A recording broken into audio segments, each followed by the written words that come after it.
All right, we're now in section 4. You've earned it. It's time to learn some great licks. Basically what I've done is I have started from the most obtainable licks. Still cool 5-4-1 licks, but obtainable, not too much tongue blocking, not too much bending, and then little by little it gets more and more challenging. So there's something here for everybody. For our advanced players, be aware of that even though page 1 doesn't include really any bending or tongue block exclusive techniques, don't skip over it. Because remember, a cool lick doesn't have to necessarily be a difficult technique-wise lick to perform. So just keep that in mind. A good lick doesn't have to be difficult to perform. So make sure you start with the first one.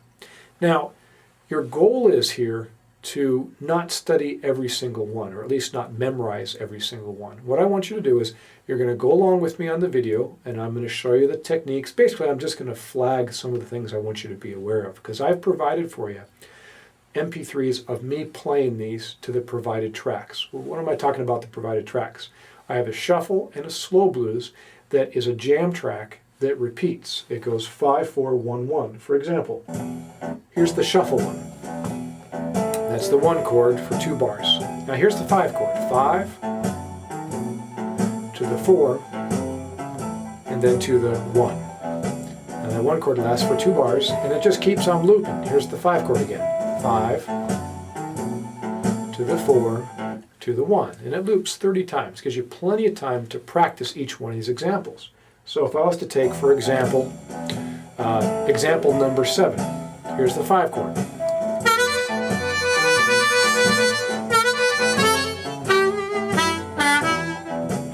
I've got 2 bars to either do the next lick or practice that one again.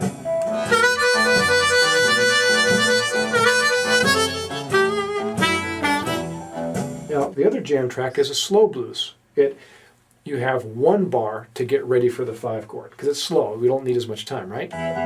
2, 3, 4.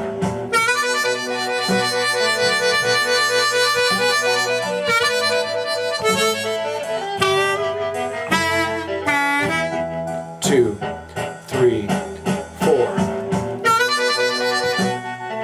I think you get the idea. So there's less rest in between. If I would have made it 2 bars like the shuffle, you'd be waiting forever to practice that lick. So the goal is to use this as a practice track. Take one of the licks that you want to develop and then play it over and over, right?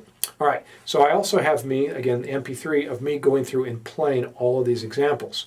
Be aware of that we start with licks that will work in our shuffle, and I use the shuffle jam track. Then I have some licks that I specifically label as slow blues. Well, all the licks I present can be played as a slow blues, but the ones that I specifically list as a slow blues, they just don't really work on anything faster than a slow blues. So be aware of that. The majority of the licks I've written will work as a slow blues, a shuffle, a swing, something that's faster. You can also straighten your rhythm to play a straight 8th rhythm. For example, what's presented in a rumba or a rock beat. So these licks can be, they're very far-reaching. I've written everything 2nd position. Down the road we'll talk a little bit about 3rd position and 1st position. Also, your goal is to go through and technique-wise to try each lick, but you don't want to memorize each lick, as I said before. What I want you to do is have kind of a starring system. Put 1 star as like, yeah, I like that lick. If there's a lick that you listen to, you're like, doesn't do anything for you, don't write it down. Life's too short to spend time on licks that don't excite us, right?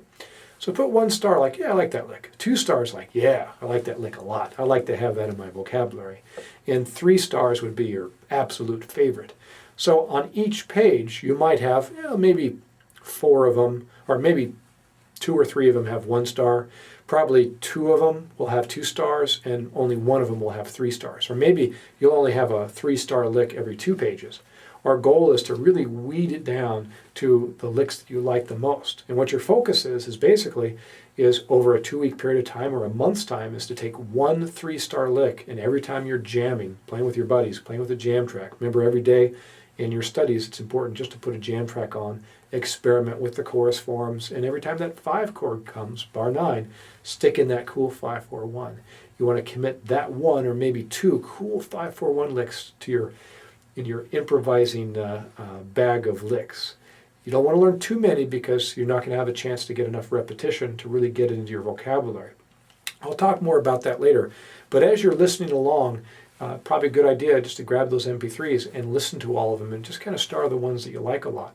After you've gone through and played them with me, you'll also probably like some that maybe at first blush weren't your favorites, but you went to play it and you found it was enjoyable to play. So I guess I should get to playing.